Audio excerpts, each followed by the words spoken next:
What's going on, world? DS1 Ross, and we back here on SheepSTAYSLEEPTV. Shout out to everybody who support the platform. Much love, much love. Salute to everybody that's in the building right now. Shout out to all you visionaries, man. Shout out to all you guys that's out there. Salute to everybody that's in the chat room. Shout out to everyone who supports Sheep Stay Sleep TV. We are back with another great show. I'm your host, DS1 Ross, of course, and I appreciate all your love and your support. So shout out to everyone that's here. If you were here, make sure you hit the like button if you haven't yet. Make sure you go ahead and hit that like button and share today's show.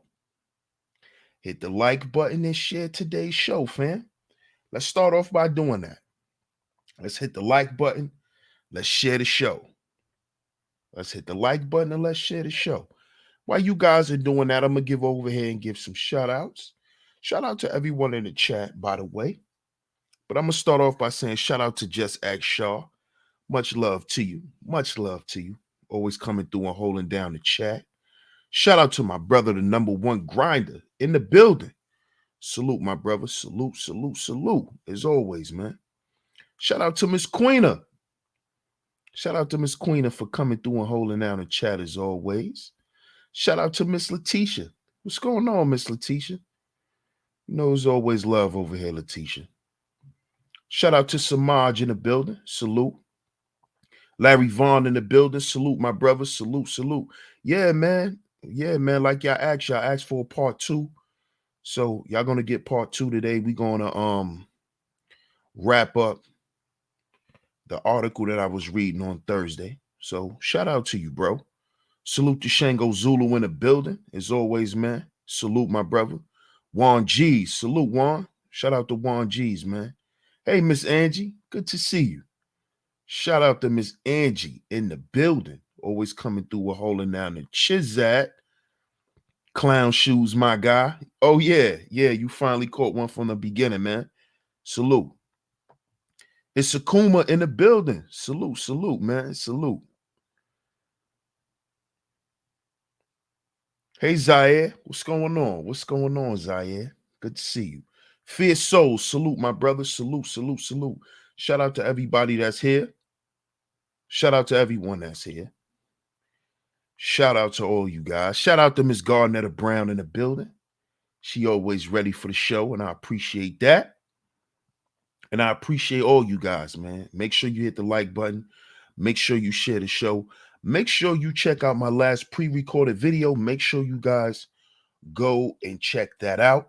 Make sure you guys go and check that out. In that video, I gave you guys a quick update on the fellow visionary, you know, to you guys and also to me that supports this channel and his situation.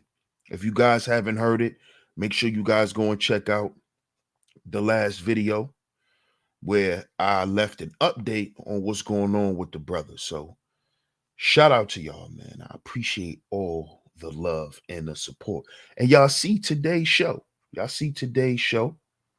So let's go ahead and get right into it. Let me get to where we left off at in the article. And it will be right about, let's say, right here. Let me see. Yep, right here. Right here. Yep, so I got it queued up for everyone. Shout out to y'all, man.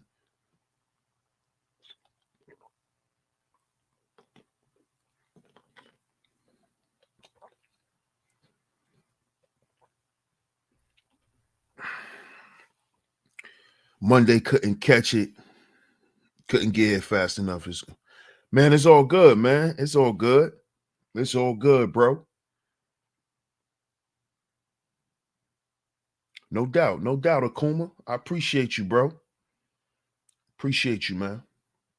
So shout out to everyone that's here. As y'all can see, we're talking about, and make sure you check out part one. Make sure you go and check out part one. Does black men mental health really matter? Does black men mental health really matter? Does it really matter? If you haven't caught part one, make sure you catch part one. Any of my mods, any of the ladies that's in here, can you please post a link to part one? Because I see a couple of people wasn't here. They probably didn't catch it. So can you post a link to part one for me, please? It's very much appreciated. Shout out to Jeff Reviews. Salute, cuzzo. Salute, salute, man. Salute. And as y'all can see, does black men mental health matter? Part two. I asked this question last week. Does black men's mental health really matter? I know that it's a new. See, a lot of times, especially with us, black people, a lot of us don't really want to lock into something or pay attention to it or even give it any serious thought until it becomes a trend. I don't know for some reason, but a lot of black people, we are very trendy people. We love trends, we love entertainment, and we don't understand that that's how information is disseminated to us. And it is presented to us in that way. So a lot of times we miss what's really going on. This black men mental health component has been a conversation for a couple of years now. It's been a conversation for a couple of years in mainstream media. But a lot of brothers, we missed it because we sitting around paying attention to other shit. We sitting on the internet worrying about the gender war. You see? We sitting around trying to have a debate about who's the superior sex and shit like that. And this is why I saluted, I even shouted Charlamagne the God out on Instagram. And he responded to my shout out. He liked the post. And I just told him, I was like, yo, man, shout out to making this matter in hip hop. Black men's mental health. Because Charlamagne is one of those guys who really was pushing that conversation. Charlamagne started that whole concept of when artists come up to the radio station, of him even asking them questions about their mental health, about their current mental state. Charlamagne has implemented that into interviewing and podcasting. Charlamagne has done that. He has made these guys feel comfortable that when they come around him, they know how Charlamagne is. Charlamagne also has his own one-on-one interviews on his YouTube channel. And it's a very, private, deep type of setting. The conversations are deep and profound. It's like a therapy session when you're sitting down with Charlamagne. The last artist who Charlamagne had on his show was Pusha T. Y'all go check that out. He had Pusha T crying in the interview. Pusha T shedded a tear. Somebody who most people won't even expect to get that,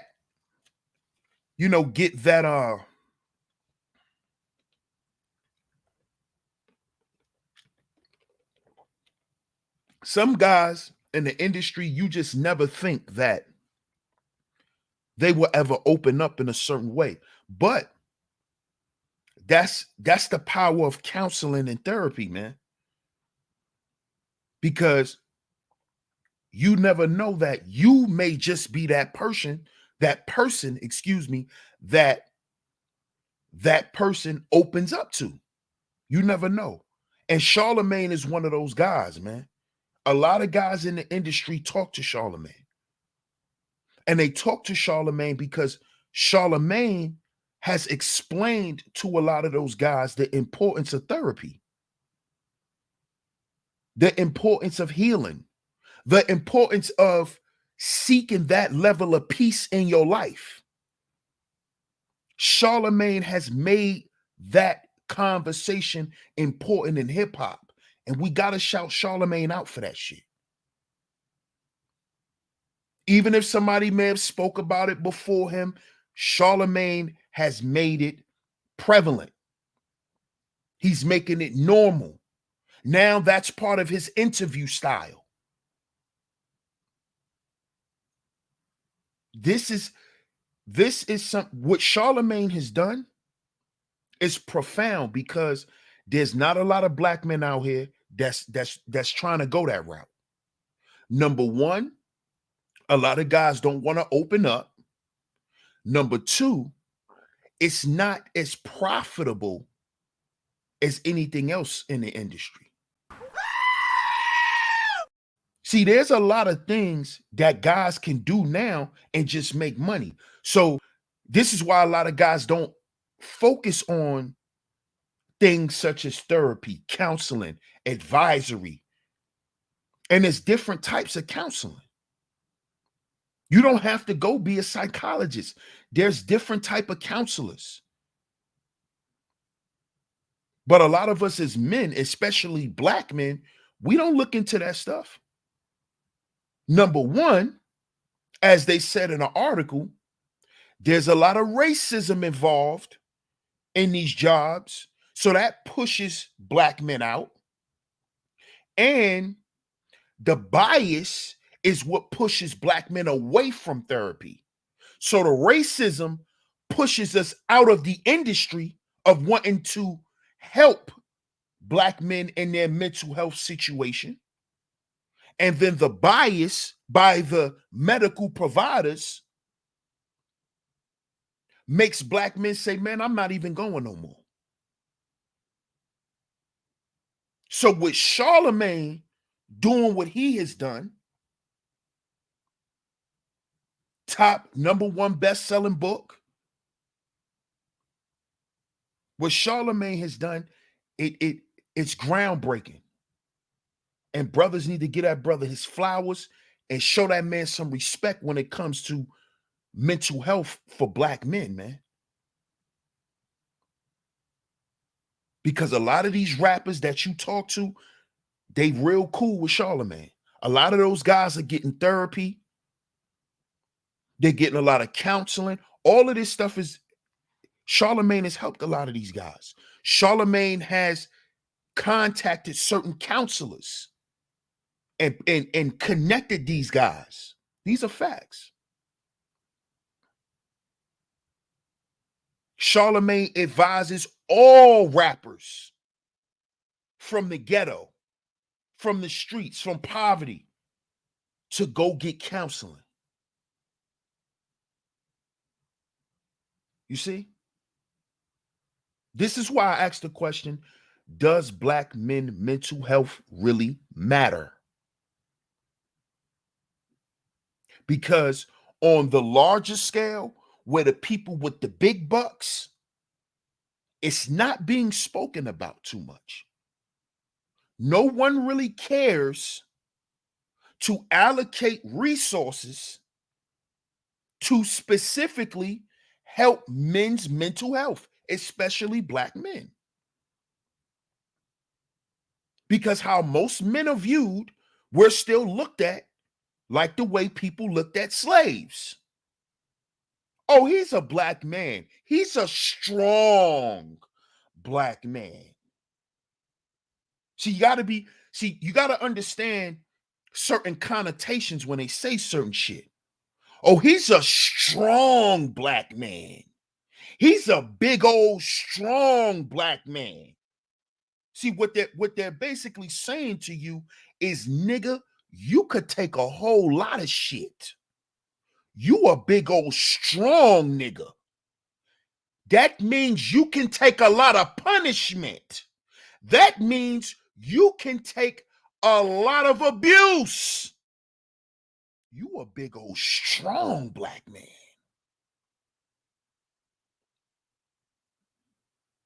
You strong. Look at your physique. Look at your shoulders. You strong. Yeah. They basically telling you, nigga, I could do you dirty. And you could take it because you strong. You strong. Look at the black male physique. Oh, he could take a lot of pain. See that? Because they have never considered, and still to this day, do not consider the black man's mind. No one's thinking about the trauma up here. And in here, see, they look at us as pillars of strength. So let's beat on him. And as long as he still stand the next goddamn day, that means he's okay. As long as black men get up and go to work the next day, nigga, you fine. Nigga, you'll be okay. You'll get over it. This is how they look at black men across the board. We talking about the world. I'm not talking about black women, fellas. I'm talking about the world. It's how the world look at us. This how the world look at us. That nigga will be all right. He will be okay. Big old strong nigga. What you crying for, nigga? That's what they say. I know you ain't hurt. Big old strong nigga. I know you ain't in pain.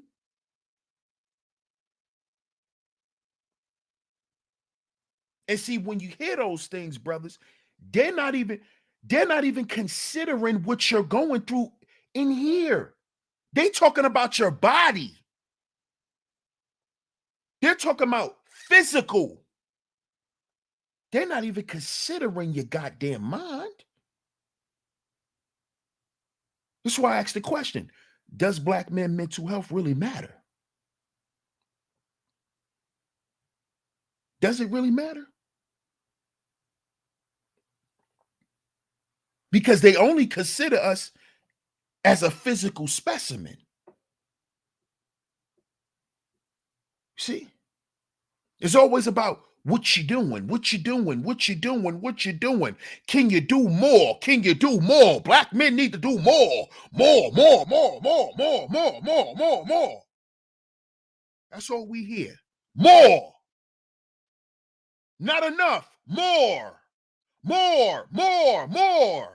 Do you know what that tells a traumatized mind? Do you know what that tells a beaten down heart? More. Do you know what that tells that? Or do you care? Do you even consider that? Do you even consider that? Putting pressure and add more and more pressure? Oh, because he a black man and you know he can sustain that. Because you know black men make diamonds when they under pressure. So this is why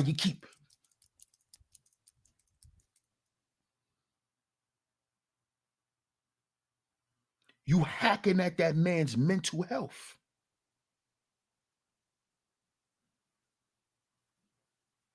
You hacking at that man's heart. More. Nigga, you ain't doing enough. Did you ever consider that the man has been through enough? Have you ever sat back and thought about that? Have you ever sat back and thought about that? See, you notice when they talk about other men, you know, when they in a courtroom and they facing charges, you notice what they say about other men, right? Oh, Your Honor, Your Honor, my client has been through everything in life. He's been abused. He's been abandoned. He doesn't even know who he is, Your Honor. Come on, Your Honor. We have to take this to consideration. We have to take into consideration his mental health. Do they say that about black men when we facing murder charges in court? Hmm? Hmm? No one cares about our mental health at the time of a crime. Nobody cares about that. Mm-mm. Mm-mm. But when that white boy do something, his mental health, we got to talk about his mental health. When that little Asian boy, when John Wang Zhu do some shit, we got to talk about his mental health state. You know, he did this shit because something was going on up here, but that is never considered when it comes to black men. It's never considered what's going on up here. This is why I say we our own agency. See, that's not considered. What's going on up here? Because does black male mental health really matter? Does it really matter to the world? To the world that black men reside in, do they care about our mental health state?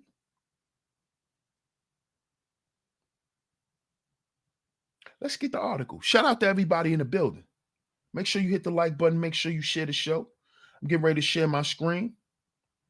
Let's get to the article. Let's get to the article, family. Shout out to everybody, man. Happy Monday to everyone. Happy Monday. Happy Monday. Shout out to everyone, man. So here's where we left off. Here's where we left off. We left off here. Building blocks for interventions. Let's go to the top in case you don't know the name of the article. This is by the APA, American Psychological Association. Black men's mental health matters. Psychologists are working to develop more effective ways of promoting black men's mental health. Now, you guys got to go and check out part 1 to hear me break down the first parts of this article. Today, we will finish the article up. So, y'all make sure y'all go and check out part 1. Salute to everybody that's here. Now, building blocks for interventions. Culturally competent treatments. Culturally competent.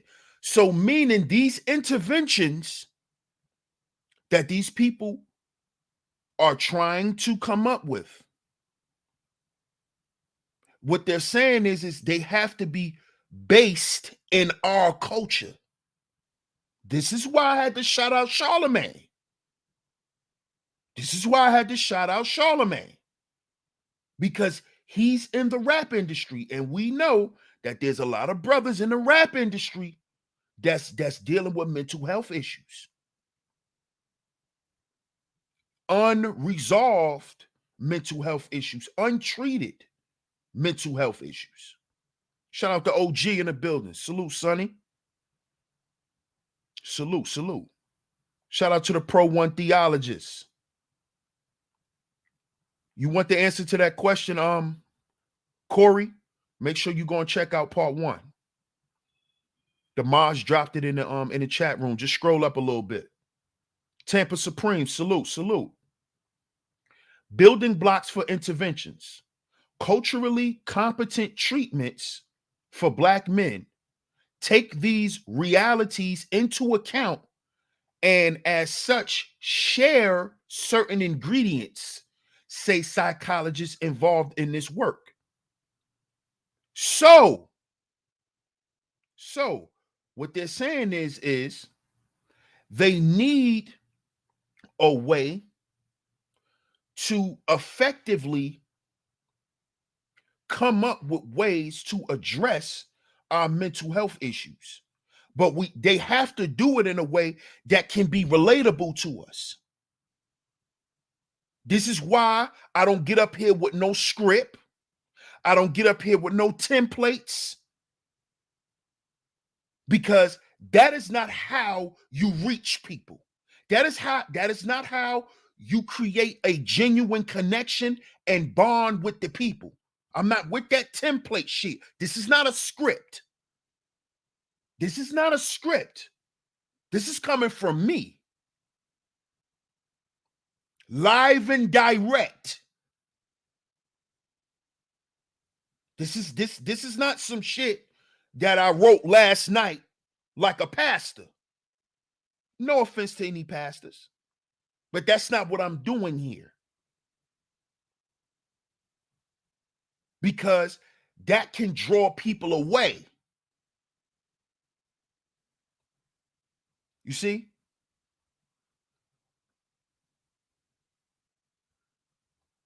Culturally competent treatments for Black men take these realities into account.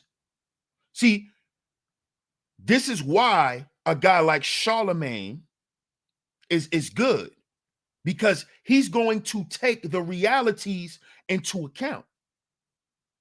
Whatever these rappers have been through and stuff like that, he's going to consider those things. And he's been around rappers for the past 20 years, 25 years. So he knows exactly what they're going through. He's part of the culture. He's part of the culture.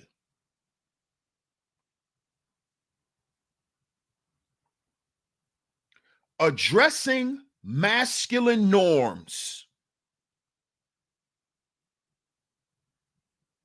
Make sure y'all go check out the stream about societal norms that I just did, brothers. Addressing masculine norms. Black men are even more likely than white men to endorse aspects of traditional masculine ideology. What have the majority of the men in the Black manosphere have been speaking on since day one?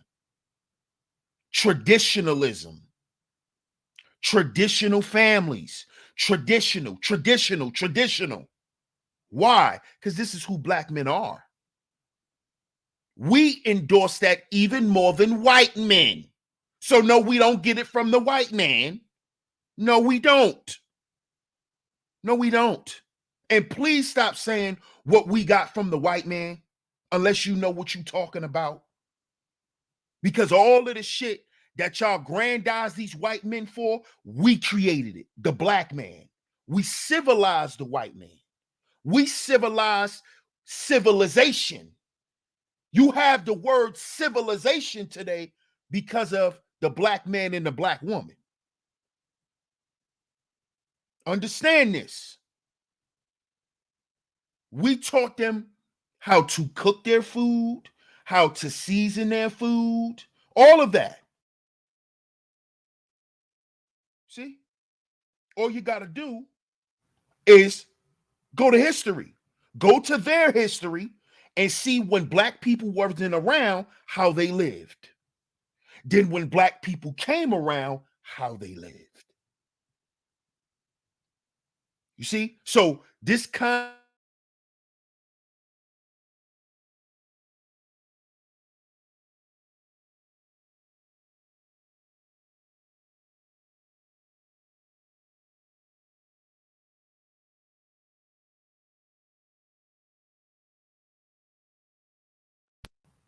we did that. Excuse me. My bad. I hit the mute button. We did that. I really need y'all to understand that we did that. That came from us. We showed them the concept of family. That came from us. So I need y'all to stop saying that.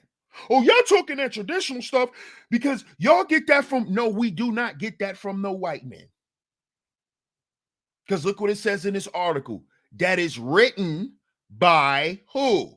Not by DS1, but by the American Psychological Association. Okay? Okay? This article was written in 2021. Okay? This is not from the 1940s. I didn't just pull up an article and start reading. Okay? Addressing masculine norms. Black men are even more likely than white men to endorse aspects of traditional masculine ideology, such as the need to act tough and in control and to avoid emotional expression, research finds. According to Baron K. Rogers, a psychology doctoral student at the University of Akron in Ohio, that is because they have additional reasons beyond those of white men to assume these stances, namely to staff off societal pressures and oppression. You see? I didn't say this. DS1 didn't say this. This is coming from a psychology doctoral student. Okay? So that's what the facts say. Don't get mad at me. That's what the facts say. This is what the facts are saying. The facts. Shout out to Heel Zen. Appreciate you, family. As always, much love.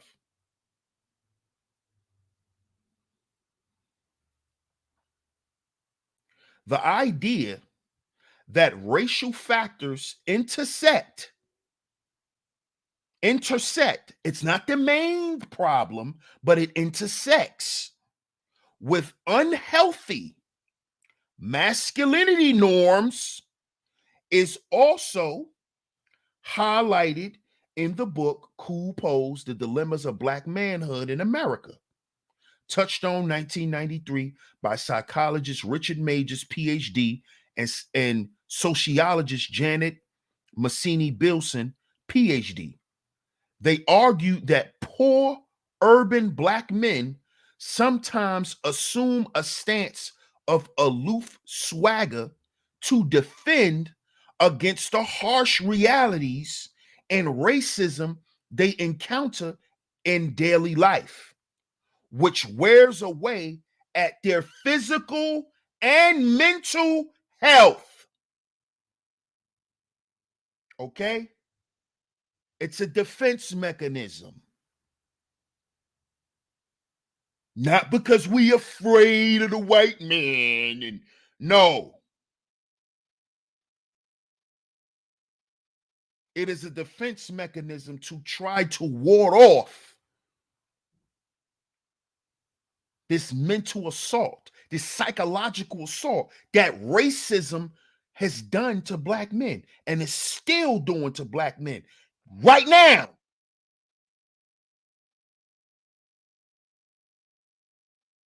It says it right there. How racism intersects with these masculinity norms.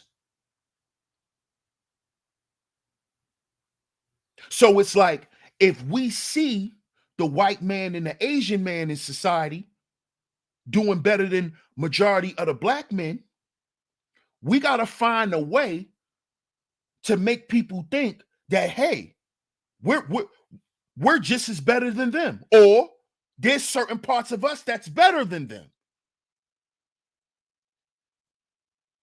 It's a defense mechanism, the aloof swagger, the promotion of swagger and all of that stuff. It's because we don't have, or we're not playing on fair grounds. That's what it's basically saying. Black men had to develop this because it's no fair ground. They're not being allowed to compete on all levels with other men. Has nothing to do with, oh, we don't want to go to school, we don't want to learn new. All of that's bullshit. It's bullshit. Stop it. Let's read that again. Addressing masculine norms. Black men are even more likely than white men to endorse aspects of traditional masculine ideology, such as the need to act tough and control and to avoid emotional expression, research finds. According to Baron K. Rogers, a psychology doctoral student at the University of Akron in Ohio, that is because they have additional reasons beyond those of white men to assume these stances, namely to staff off societal pressures and oppression, he said. The idea that racial factors intersect with unhealthy masculinity norms is also highlighted in the book Cool Pose, The Dilemmas of Black Manhood in America, touched on 1993 by psychologist Richard Majors, PhD, and sociologist Janet Massini-Bilson, PhD. They argued that poor urban Black men sometimes assume a stance of aloof swagger to defend against the harsh realities and racism they encounter in daily life. In daily life. Okay? Not situational. Not, oh, it was just that situation. No, daily life. Every day. Okay? Every day. This is what the professionals are saying. The PhD. This is what they're saying. Which wears away at their physical and mental health. So, on top of Tory Lanez having to go through what he's going through because of this woman who's consumed with a demon, on top of him having to deal with that every day, mentally, on top of that, he has to deal with all of the other things that life offers a Black man on a daily basis. Kanye West told y'all, I'm still a nigga in the coop. You see? I keep telling you, brothers. I keep telling y'all, man, stop thinking that these Black men who are celebrities are not experiencing things that you are. They're just experiencing them on a higher level. And they have a whole lot more to lose. Outside of that, they're dealing with the same thing. They're being consumed by the Jezebel spirit.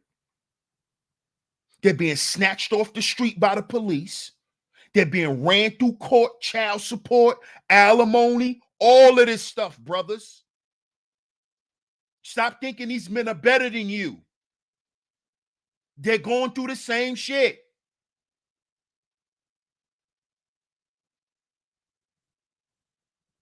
And I don't know if you've been paying attention, but these men been telling y'all, and these celebrity Black men have been telling y'all, man, we go through the same shit as y'all. Stop thinking high value men don't go through this shit. Don't think you're getting these women because you're on the low level and you're on a lower spectrum of things. Oh, well, I don't make six figures. Oh, well, I don't do this. I don't live here. I don't shop here. So you think those people that live over there and shop over there and drive this and eat that don't experience the shit that you do. And I want to let you know, brothers, that those men do. They do. They can be pulled over at any time by a police officer and harmed. They can be snatched off the street at any time. Look what they just did to Tory Lanez. They just locked his ass up. Just went and grabbed him. Come on. Come on. They just find wherever you at, pull up on you and tell you, come on, come with us. Come with us.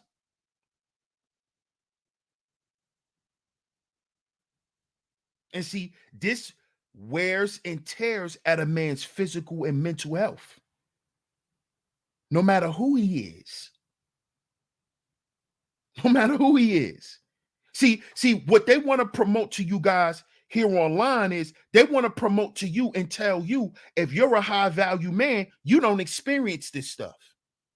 Because women will actually think twice before putting you through it. That's what they're telling you. And this is why I've been on bombing on that narrative. Burying that bullshit. Because that's what it is. Don't think because you could buy her a house and a car and you could supply her of all her needs and wants that she won't do your ass dirty. Okay? Because what Megan Thee Stallion is trying to do to Tory Lanez is some wicked shit. She's trying to paint this dude out to be a bad guy. She's trying to paint him out to be a misogynist. She's trying to say that he's just that kind of guy. When Tory Lanez is a cool guy. He's the total opposite. He's the total opposite. So we know Megan don't give a damn about black men's mental health. She don't care.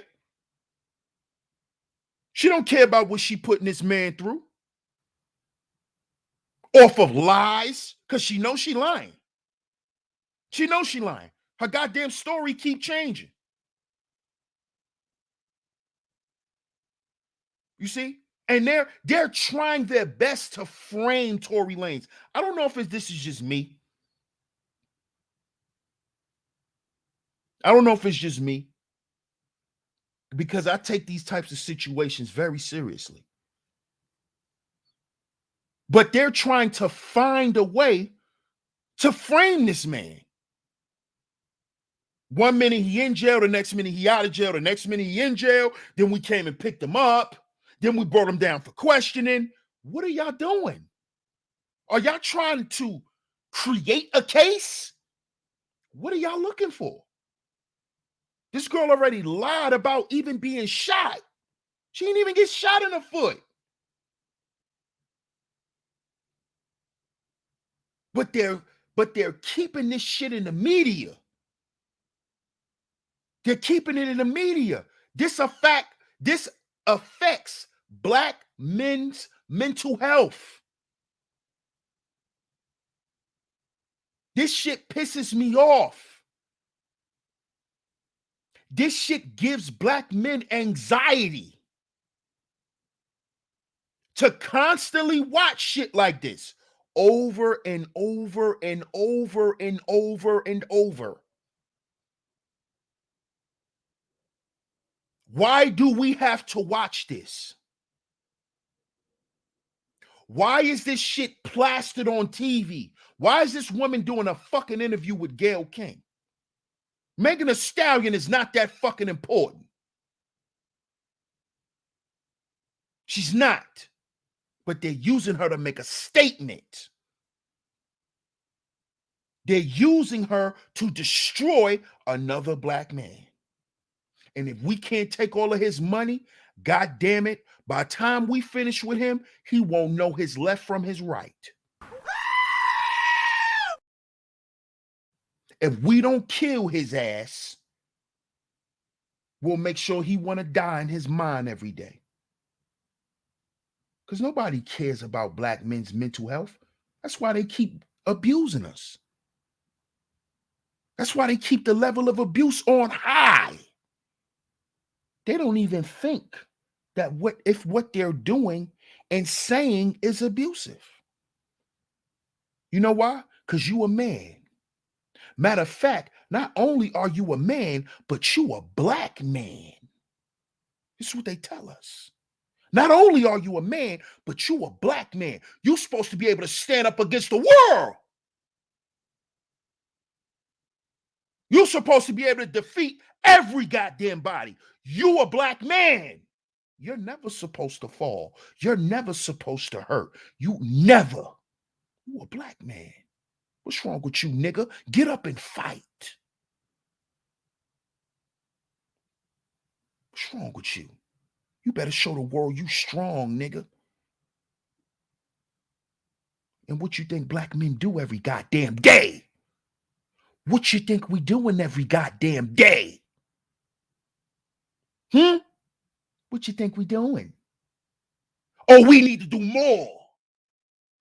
And more, and more, and more. Right? Us still being here and having a little bit of our goddamn mind just is not enough, right? We need to do more.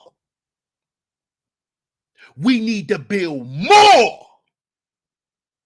Even though we built society, the roads, all that shit, we need to do more. Even with our current mental health state, we need to do more.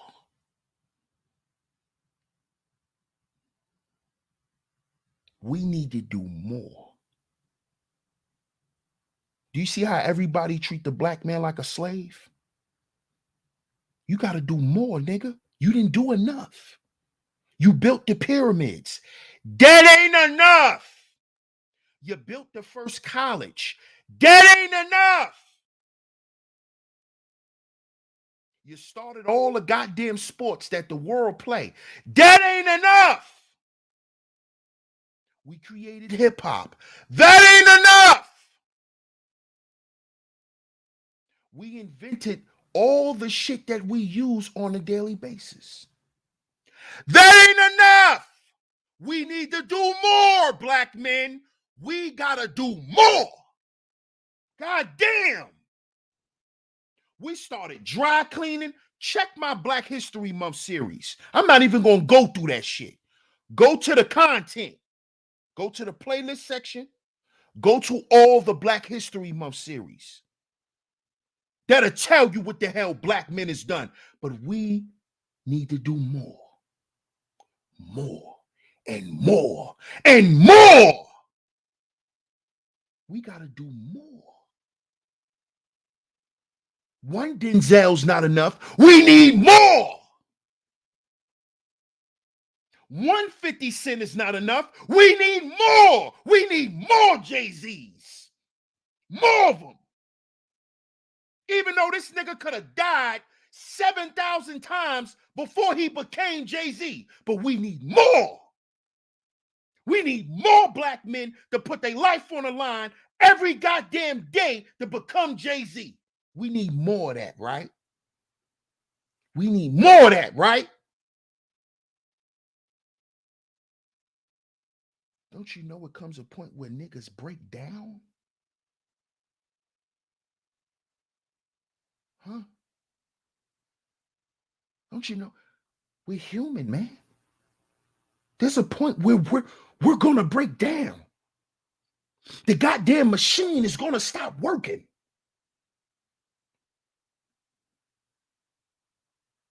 See, when is that gonna be considered?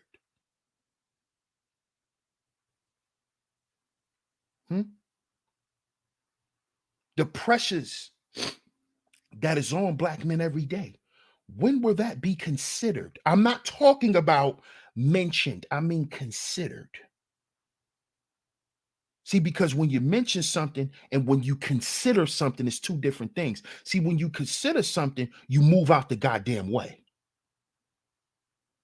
You don't hold shit over their head. See, because now that there's a lot of black men beginning to speak out about their mental health issues, starting to speak out about the mental health issues that's going on in their families, it's being used against us now. Well, we knew you niggas were crazy. So now I'm being made fun of. It's not being considered, it's being mentioned. When it comes to mental health in black men, it's just a mention. It's just a mention. It's not considered. Now it's a joke. Now it's a joke. See? Let's get back to the article. In fact, such internalized views of masculinity make a lot of black men resistant to therapy. What did I just say? You a strong black man. You a king. You strong. See, all of that's cap. All of that's cap when you just talking that shit. But you ain't showing them. You're not treating him as such. You're just saying it. You're just saying it.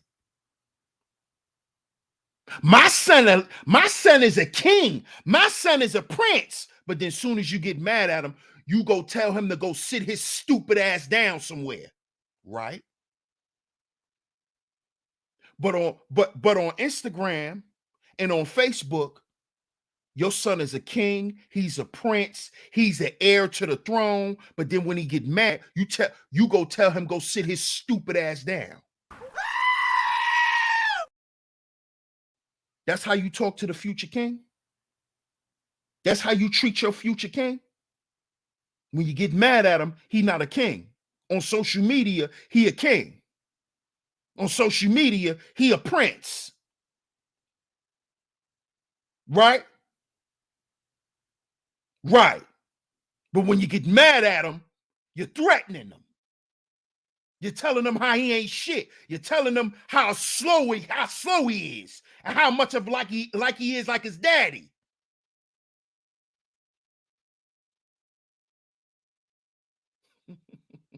Then you wonder why we don't want to go to therapy. You want me to go open up, and I can't even go open up to my mama. Why am I opening up to you? I can't even talk to my mama.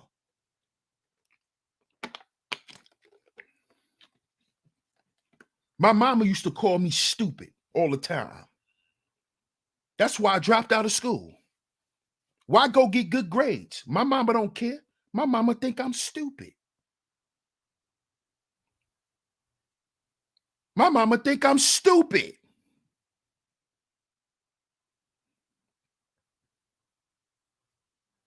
See? In fact, such internalized views of masculinity make a lot of black men resistant to therapy and more likely to seek informal ways of addressing their mental health through barbershops, the manosphere, church, religion, or talking to family members, said psychologist Eringer Earl Turner, PhD and assistant professor at Pepperdine University in Los Angeles. So, when a black man does enter therapy, it's important to tread lightly. That means shut up and listen. Everybody wants to tell a black man something. Won't you shut up and listen to him? You don't know nothing about him. You don't shut the hell up. That's your problem. Everybody want to tell a black man something. Shut up and listen. You want somebody to listen to you, right? I need you to shut up.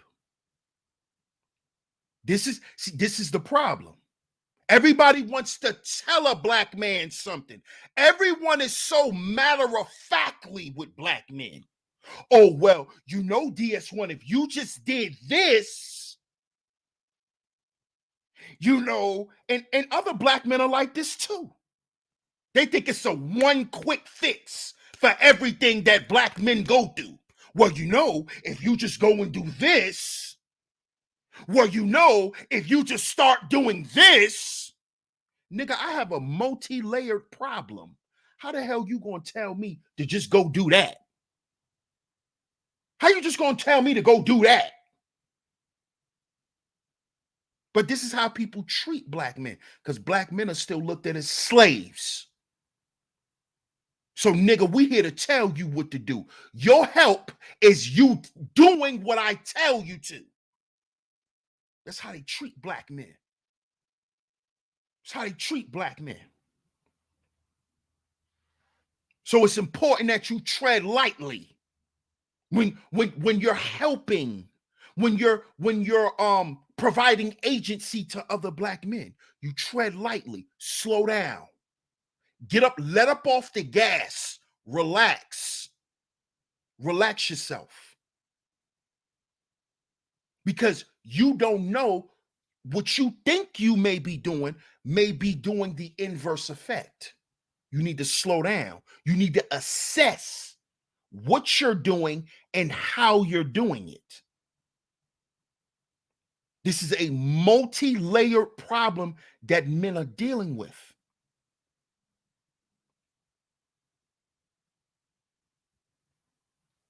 It's important to tread lightly as he starts to open up and share his emotions, he said. Because if you push to discuss emotions too soon and he isn't ready, he may decide not to return. Or if you push him to do certain things that he's not prepared to do, he may not return mentally. He may check out from you. He may stop listening. You see? It's not a quick fix for black men, is what these people are saying. It's not that, oh, you do this, so you get this, black man. When you do this and you do this, then your life will be better. No. Slow down. Relax. Okay? Okay? It's deeper than that. Okay? Slow down. Relax, homie. We need you to chill. Okay? You don't know what you're talking about. Okay? Slow down. Slow down. You ain't got the remedy. Slow down. Chill out. Pull back. Pull back. Because you don't know everything. This happens a lot to a lot of black men. This is why it's not popular for black men to go sit on nobody's goddamn couch. Because they ask you these goofy ass questions that they ask everybody else. And then they tell you what you need to do. Well, all you need to do. Well, if it was that goddamn easy, shit, I would have been stopped going through the shit I'm going through. It's not that fucking simple. But that's what they want everybody to believe, because they want everybody to seem like, oh, black men are complaining. Black men are not doing anything. They don't want to do anything. Black men are just weak. And we've never been weak. We're the example of strength. They built superheroes off of the black men's mind and physique. So shut the fuck up. Shut the fuck up. Your motherfucking son read comic books today because of black men. That whole shit talking about the black man. Marvel, DC, all that shit, they talking about the black man. And if you were smart, you would tell your son that he talking about your black ass too.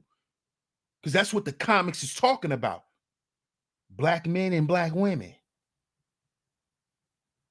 That's what they talking about. While your goofy ass sitting online telling everybody how weak black men are. But then you go see Black Panther with your son.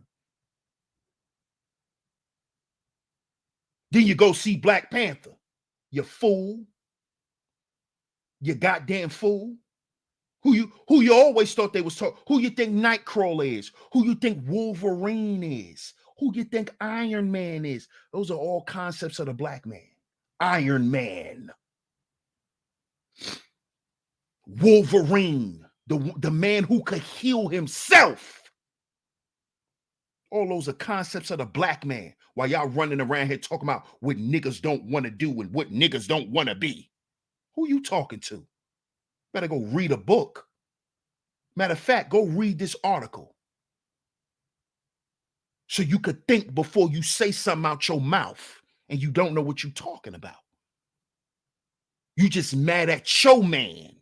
You ain't mad at black men. You mad at your man. That's who you're mad at. That's who failed your ass. Your man. Not black men. Your man did. Your daddy did. Your uncles did. Your granddaddy was a piece of shit. Not all black men. Okay? Because you can't say black men ain't build shit, but then say your grandfather was a great man. See, you can't have it both ways. You can't.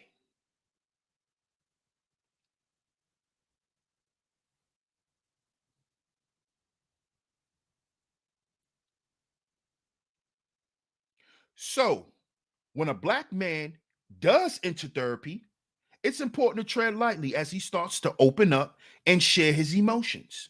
He said, because if you push to discuss emotions too soon and he isn't ready, he may decide to not return. Turner's podcast, The Breakdown with Earl, destigmatizes mental health for black men and boys in an engaging manner, using a psychological science focus. Jessica L. Jackson, PhD,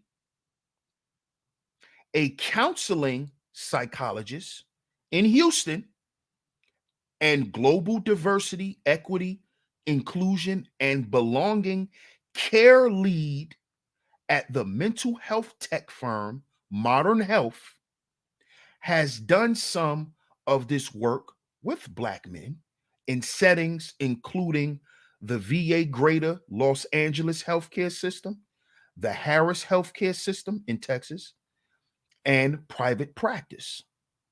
So, fellas, let me make this clear to you too. There is women out here who care about your mental health, fellas. Okay? I want you to understand that too. I want y'all to understand this too. There's women who care. There's women who care about what's going on with black men. I'm not talking about YouTube. I'm talking about in real life. In real life, there are women out here that are on these front lines fighting for black men. Trust and believe. Because when you're doing this type of work that these women in this article are doing for black men in particular, that's frontline work. You in the medical industry, speaking on the importance of black men becoming mentally healthy. Oh, that's a frontline fight. That's a frontline fight.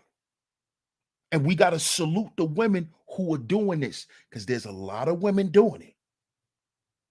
Whether we know it or not, we got to start understanding and learning, fellas. We got to stop with the YouTube banter. Let me repeat, we got to stop with these YouTube banter and these YouTube talking points. Because all that shit leads us back to is the goddamn gender war.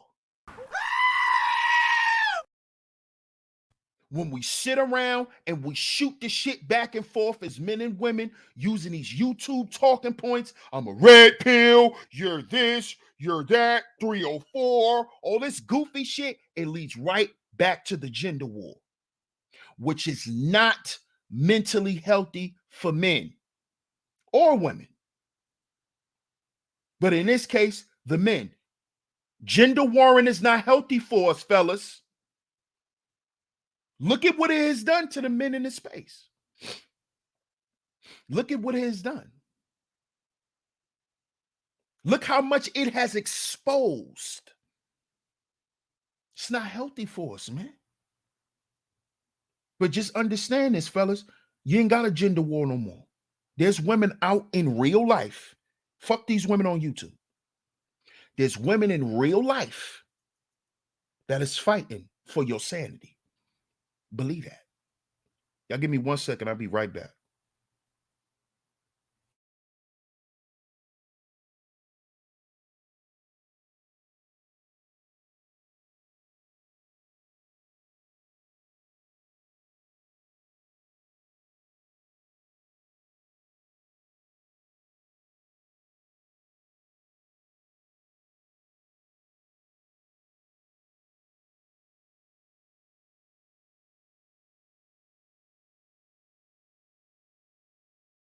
Okay, we back. We back. Shout out to everybody that's here.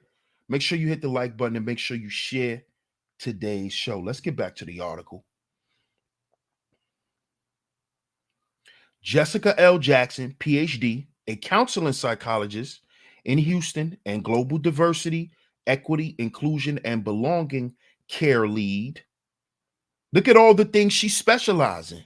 She's a counseling psychologist dealing with global diversity, equity, inclusion, and belonging care. Look at all the things that we could get into, fellas, if this really matters to us. At the mental health tech firm Modern Health has done some of this work with Black men in settings including the VA Greater Los Angeles healthcare system, the Harris Health System in Texas, and private practice to help these men identify and become more comfortable with their emotions. She uses a tool called the feelings wheel, which labels the spectrum of emotions from the most basic to the most nuanced. When Black men start to gain a more extensive emotional vocabulary, that's deep. That's deep, man. Let's talk about this for a minute. When Black men start to gain a more extensive emotional vocabulary. Wow. We got to pay attention to that, fellas. Think about the words that you use when you're upset. What are the words that you use?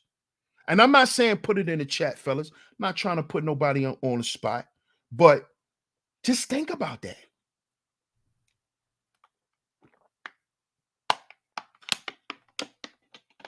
Just think about that. Just think about that. Just think about that.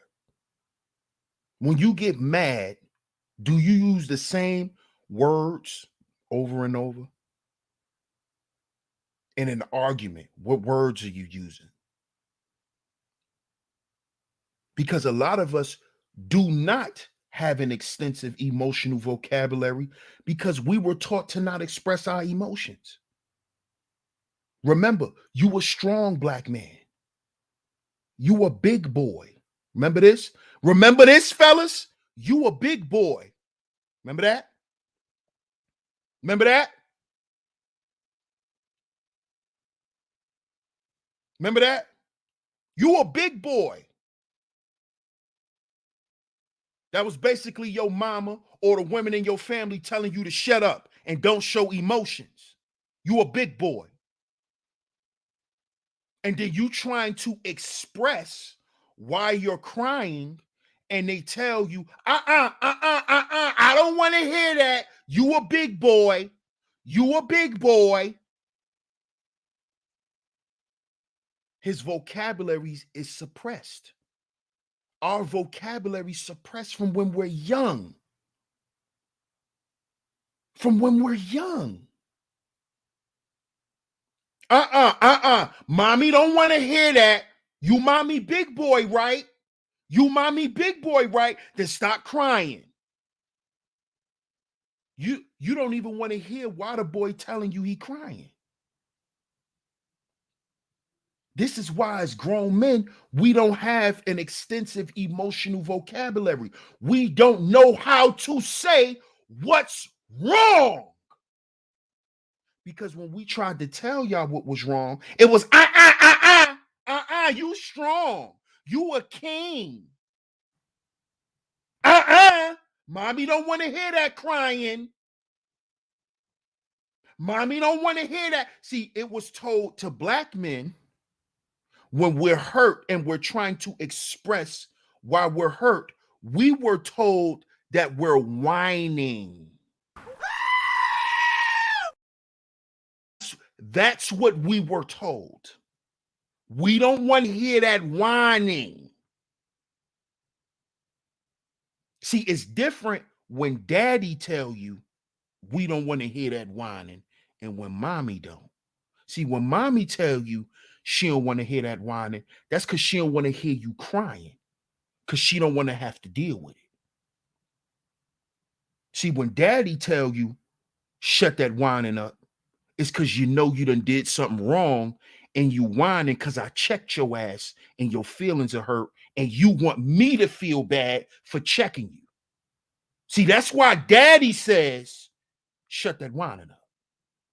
Because you still whining because daddy checked you and you mad because daddy checked you. And no child likes when daddy comes and checks them, whether it's a son or a daughter. Y'all can correct me if I'm wrong in the chat, but I know I'm not goddamn wrong.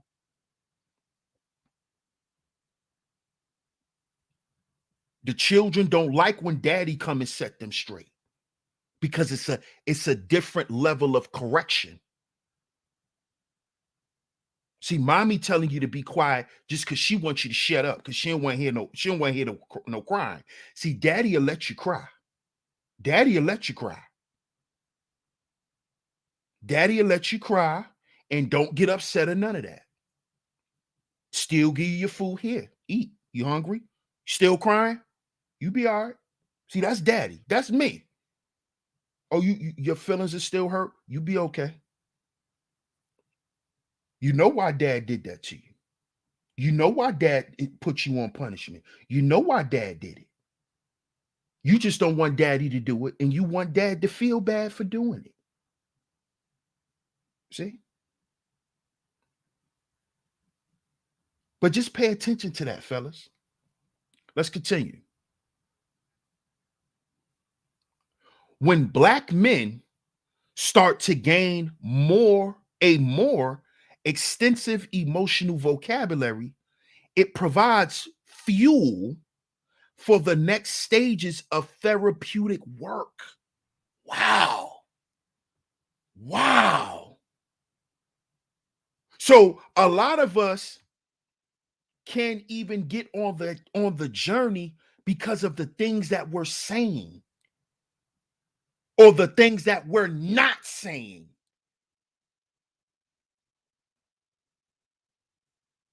Pay attention to this, fellas. This is heavy shit, man. Like and share the show. Like and share today's show. When black men start to gain a more extensive emotional vocabulary, it provides fuel for the next stages of therapeutic work, addressing past traumas and learning how to communicate more effectively in relationships. Jackson said, she knows they are making progress.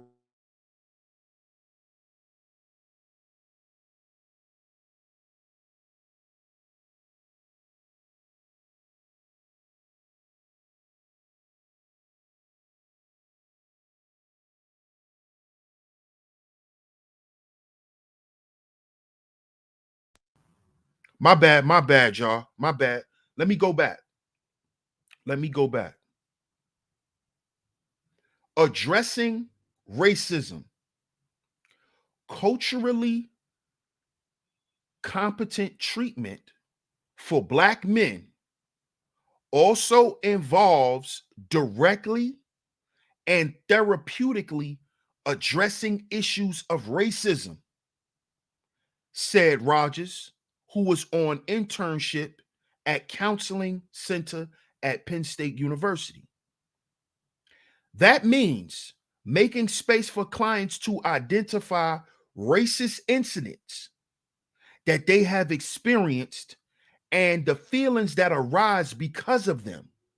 And more important, to understand and work toward overcoming internalized racism. We have internalized this stuff. We have internalized it.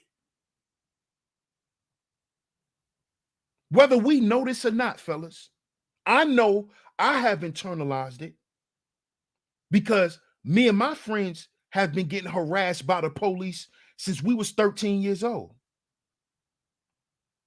As soon as it looked like to the police, as soon as it looked like we were selling drugs because we was able to hang outside with everybody,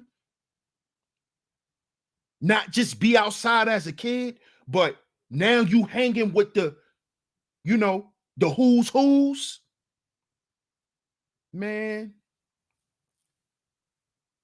I'm not even gonna lie. And it still affects me to this day that I cannot deal with police. Like, and when I say deal with police, I can talk to them, I can interact with them, but as far as them touching me, don't put your hands on me. I do not like police touching me. I cannot deal with that. Why? Because starting from the age of 13, police just love touching me, grabbing on me. They especially NYPD, they love ruffling you up, especially if you're a big guy. They love to show their strength. They want to try to slam me up against the wall and scream all in my face. And I don't like that. I do not like that. And I've had issues with the police because of this. Yes, I'm one of those guys. Don't put your hands on me, officer. Because I've been abused by officers. I've had to get used to getting my nuts grabbed by officers. These are white officers, by the way, grabbing your nuts. And I'm not talking about during a proper search or when a crime happened. These police used to literally hop out their cars wherever they saw me and my friends in the neighborhood and would throw us up against the wall and touch us. It came to a certain point where we thought these guys just, like these guys were, like they were like that. Like we thought they kind of swing that way. Because the first thing they want to do, they want to go in your pants. First thing they want to do, they want to put their hands in your pants. They want to grab at your private area. It's the first thing they want to do. That's traumatizing. That's traumatizing. That's traumatizing. They want to see if it's true about what they say about Black men. Mm-hmm. Yeah. Yes. White officers do that. I've had it done to me, and it happened to all my friends. Happened to all of us. I done watched the police execute cavity searches with my friends outside in the street in public. Literally made my homeboys pull their pants down and spread their ass cheeks open in public. In public. So everybody could see. Yes.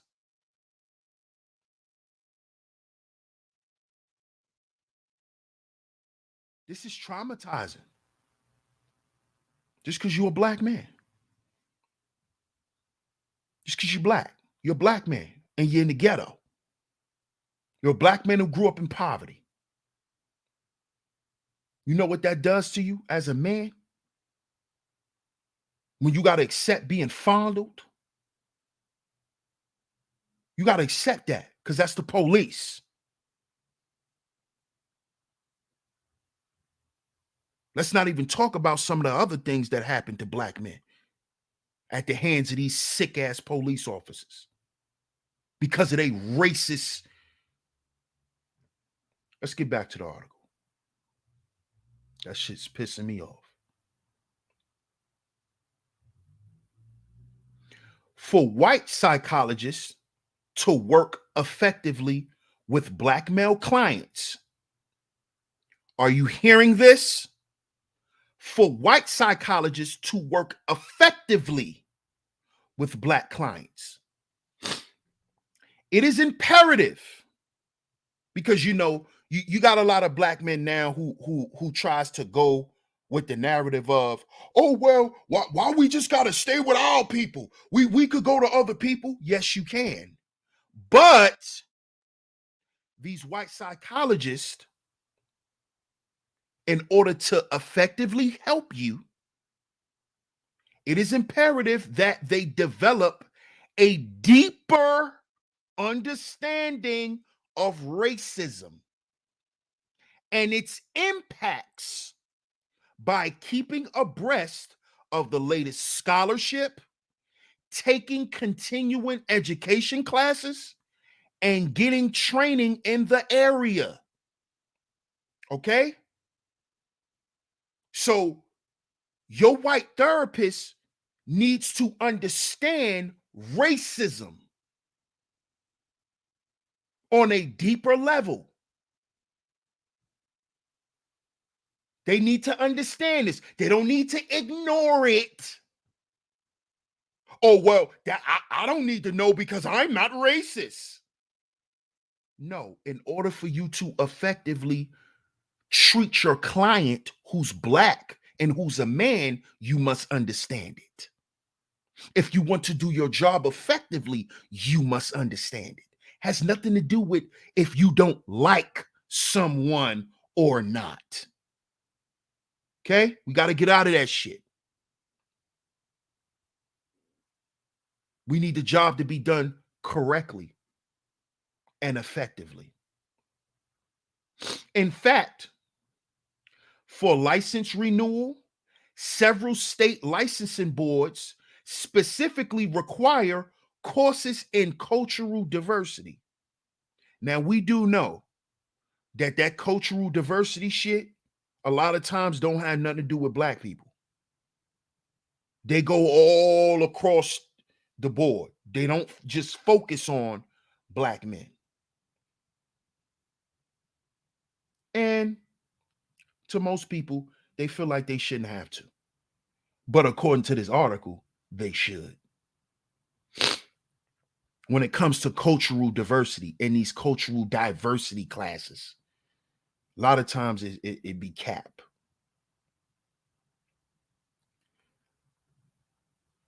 White clinicians should also become familiar with the APA guidelines on race and ethnicity in psychology, approved by the APA Council of Representatives in 2019.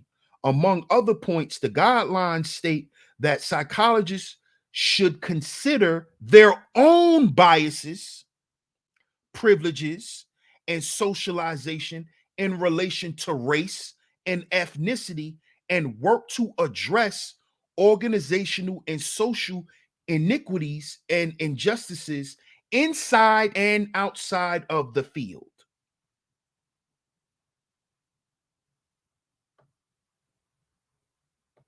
So basically, what they're saying is they want these people who are going to be in this field to self check. They want them to self check. Don't be in here just saying, oh, I'm here to do a job, and then you racist and you have bias toward black men, and because a lot of these diagnoses for young black boys, a lot of them are misdiagnosed due to bias, due to them thinking it's not that serious. So yes, I'm glad they said this. In addition, therapists should be aware that issues of racism and masculinity can intersect in complicated ways, added Rogers, who is working on a scale to identify and understand how and where these domains overlap. That scale, which has now been tested on some 600 black men, explores what he calls racist gender role strain. The idea that if you endorse specific views of manhood but cannot meet them, it creates internal conflict and stress. For example, some black men may internalize ideas that they should be good protectors, providers, or role models, right? But Roger said if you're in a system that oppresses you or makes you internalize these beliefs, but doesn't give you access to fulfilling them, it causes stress and frustration. So it's not black men complaining, black men blaming the white man. No, it's a system problem. It's a system problem that all the professionals are now realizing that they have to fix.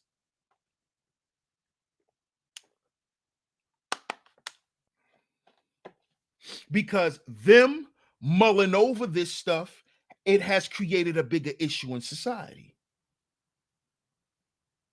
You see? In a general sense, encouraging clients to talk about racism opens the door to more fulfilling therapy overall, Turner added. It allows clients to feel that they can talk about anything in this room. He said, for me, that is a really important piece about having that conversation, especially for black men. Facts. Addressing within group differences. Working in culturally responsive ways with black men also means understanding individual differences in terms of socioeconomic status, age, education, US region, country of origin, belief systems, level of acculturation, sexual orientation, and more, Turner said. On a broad scale, it is helpful to recognize that black men born in the US probably incorporate some version of both African American cultural values, which emphasize the importance of extended family networks. Pay attention to what's being said. Pay attention to what's being said. Y'all give me 1 second. I'll be right back.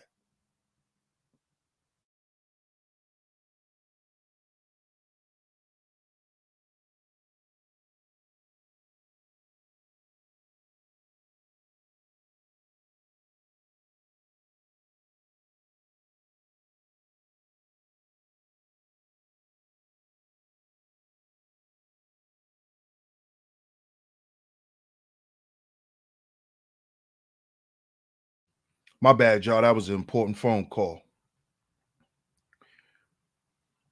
It says, on a broad scale, it is helpful to recognize that black men born in the United States probably incorporate some version of both African American cultural values, which emphasize the importance of extended family networks, interdependence with groups and relationships, spirituality, and flexible notions of time. For example, and Eurocentric values, which emphasize individuality, nuclear family structure, and competitiveness. As I said before, rugged individualism comes from the white boy. That is not a black concept. That don't come from black folks. That don't come from us. Black men don't believe in rugged individualism. That comes from the white boy. Now, you just didn't hear it from DS1. This is not just DS1 and his feelings. No, the professional said it. That's Eurocentric values, individuality, nuclear family structure. So guess what? Black men have always believed in extended families. We've always been stepdads. We've always stepped in when a nigga stepped out. All this shit y'all talking about is Eurocentric. That's the white boy. That's that white boy shit. Okay? So don't talk about black men having values, but then you comparing black men's values to having Eurocentric values. That's for the white boy. That's for the white boy. Okay? It is also important to understand the complex issues of intersectionality that black, gay, transsexual, and bisexual men face, said Lisa Bowleg, PhD, a professor of applied social psychology at the George Washington University in Washington, D.C. Her research shows that gay black men often experience racial discrimination from gay men who are not black. For example, while bisexual black men experience race and sexual orientation discrimination in both gay and heterosexual communities. Any effective mental health programs need to work with these men holistically and intersectionally. See that? She said. She also recommends focusing on these men's strengths and assets because many of their problems arise from external factors, not internal ones, and holding therapy groups specific to sexual orientation and race of the men served. Clinicians also need to be aware of differences in black men's backgrounds and countries of origin and incorporate that knowledge into therapeutic work, Turner emphasized. Yes, that is true.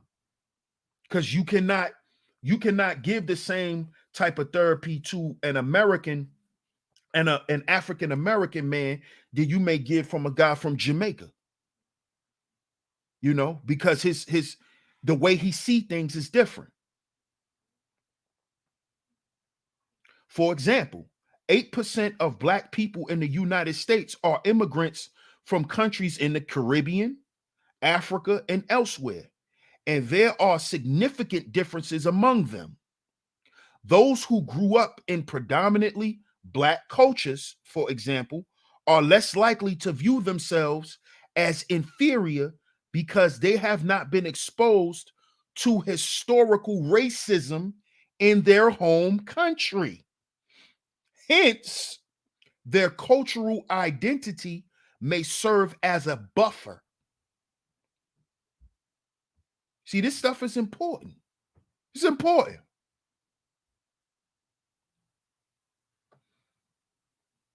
There are many other cultural differences among these groups as well. For example, Jamaicans often identify themselves first as Jamaican and tend to frame mental, psychological, and psychiatric issues as medical or spiritual conditions that need interventions from spiritual healers such as shamans, said Turner, who discusses these topics in his book, Mental Health Among African Americans, Innovations in Research and Practice.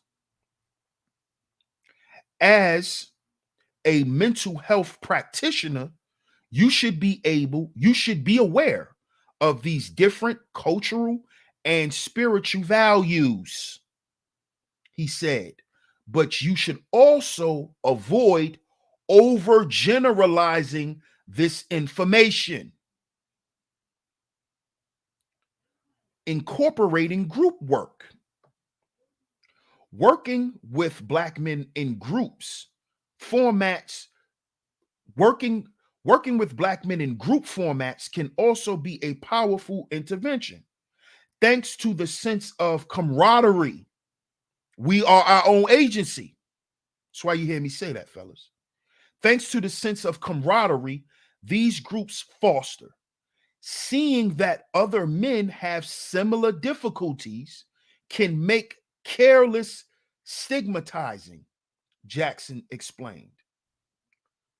When she was doing her postdoc at Los Angeles VA, for example, Jackson and a colleague launched a racial trauma support group for veterans of color.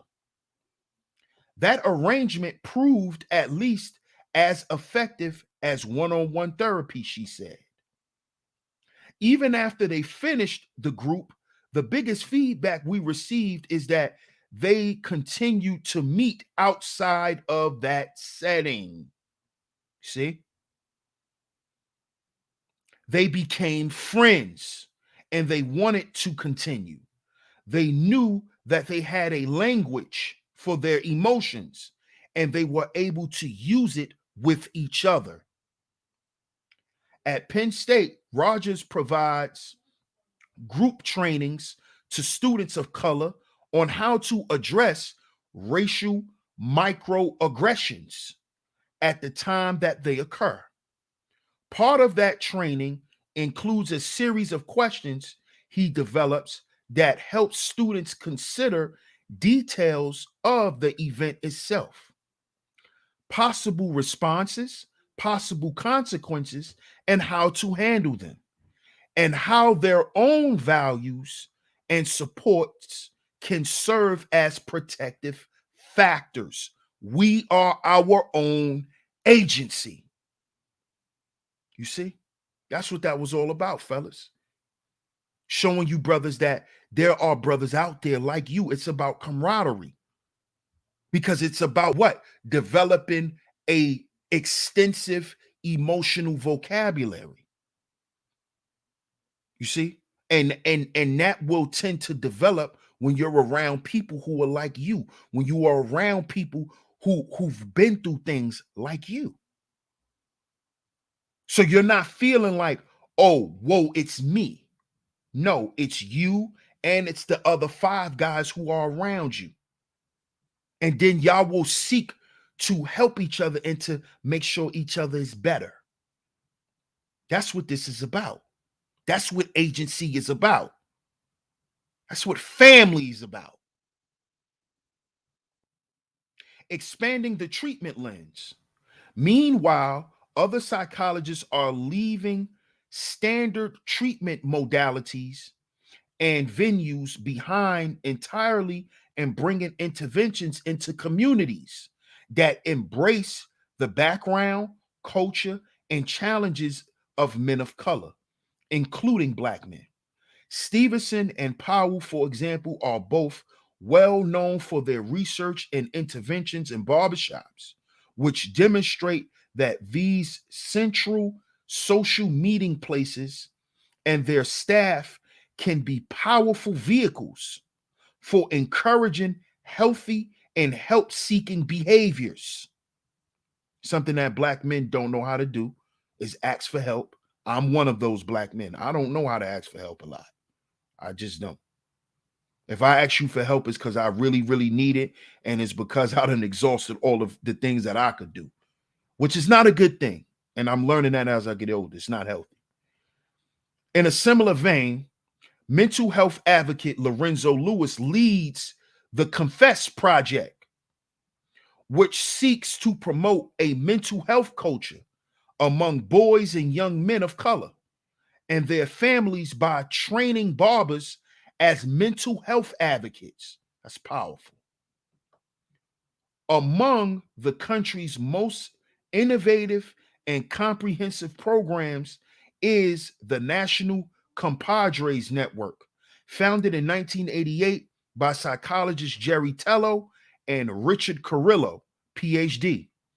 At the time, they and like-minded providers were fed up with the mass incarceration of men of color, feeling that alternative culturally based supports and interventions were desperately needed. But black men don't create nothing. We don't create nothing for black men. We don't do nothing for men of color. Right. It was really just throwing men away because there was no proper therapy for them. It was really just throwing men away because there was no proper therapy for them, said Tello, who is Mexican and Native American and grew up with many black peers in Compton, California. The therapy they received just did not fit. There was no understanding of what was really going on. You see why I shouted out Charlamagne? The first meeting included a small group of mental health providers, lawyers, teachers, advocates, and others who worked in communities of color. The men soon realized they had their own racial traumas to address before they could help others.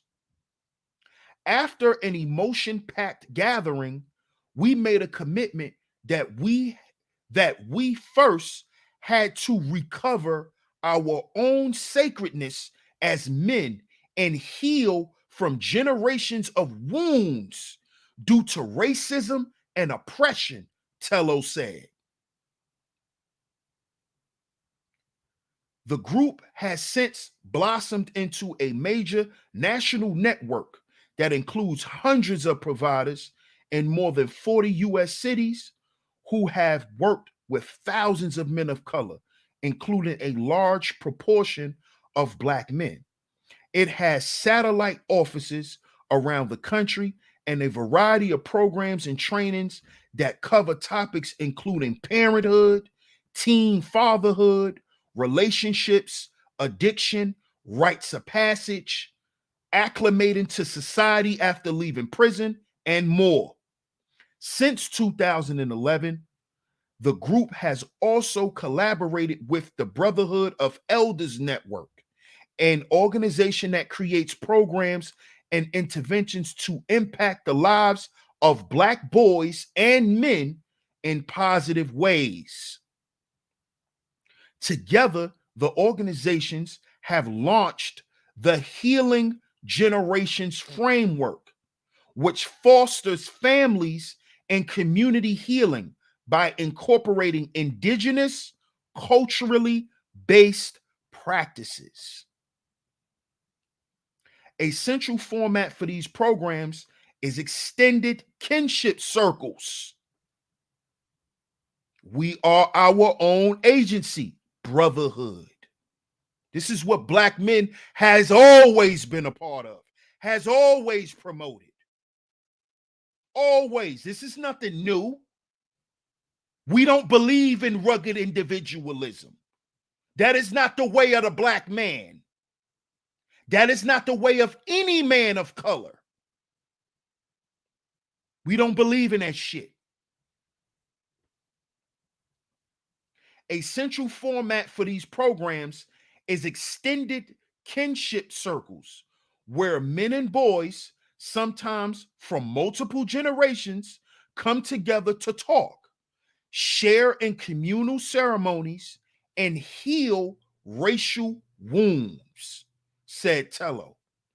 The circles create a space for honest sharing about life's realities, including the internalized experiences of racism, its emotional and psychosomatic effects, and how these problems can affect members of the group as well as their community and family members.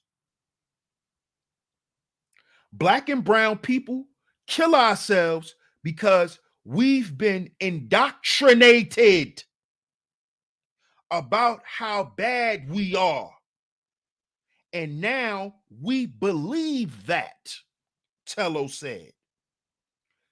So that woundedness is very deep. We have to heal before we build, fellas. We have to heal before we build, fellas. I don't say this for nothing. It is not just a catchphrase for DS1.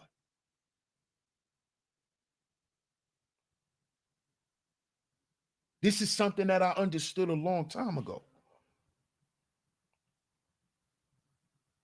This is something I understood a long, long time ago. We are our own agency. See, these two brothers understood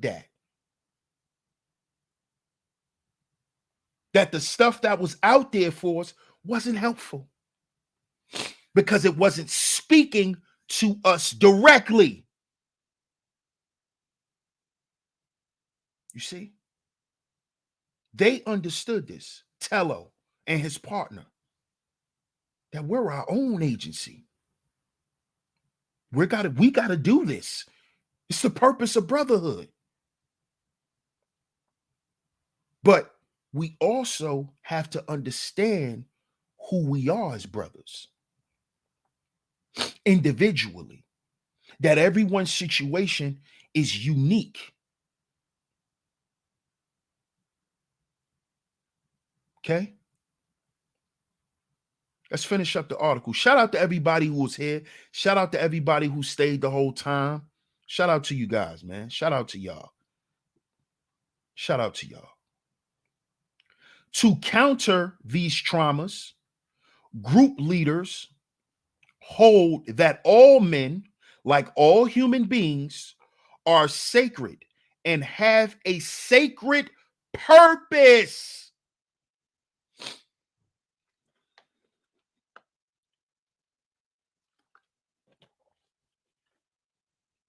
What do y'all always hear me speak about here? What was our purpose? What was our purpose? What was our purpose? What was the purpose of all of this? But there's a sacred purpose. See, we got to understand this, fellas. To counter these traumas, group leaders hold that all men, like all human beings, are sacred and have a sacred purpose. When men or boys have trouble believing this because of internalized self-hatred or actions they have taken because of it, program guides underscore that it is their wounds that are talking. It is their wounds that are talking, not their authentic selves. For example, a man may confess that he has harmed his wife, taken drugs, or acted out in another way. But leaders do not chastise him. Instead, they ask him to take responsibility for his actions. And then they support him in exploring the underlying trauma and sometimes intergenerational wounds that lead to those actions and draw him out of his sacredness. See, that's key. See, because everybody think it's just a wham, bam, thank you, ma'am, and then black men are fixed. No. No. Our wounds are deep, very deep. Some of them are intergenerational.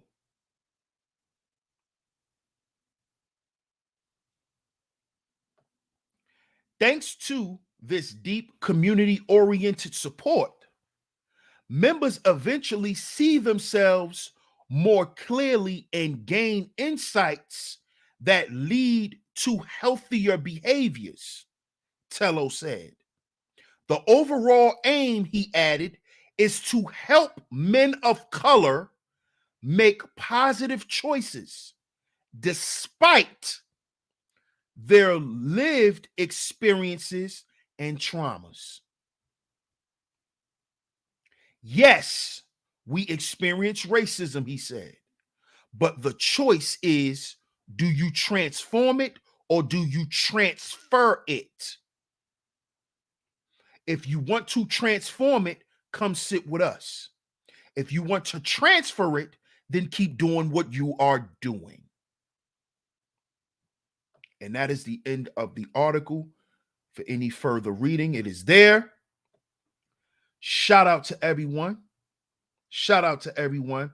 As y'all know, as always, I don't usually do 2-hour shows, but it was definitely important that I finished the article. And as y'all can see, that was a information-packed article.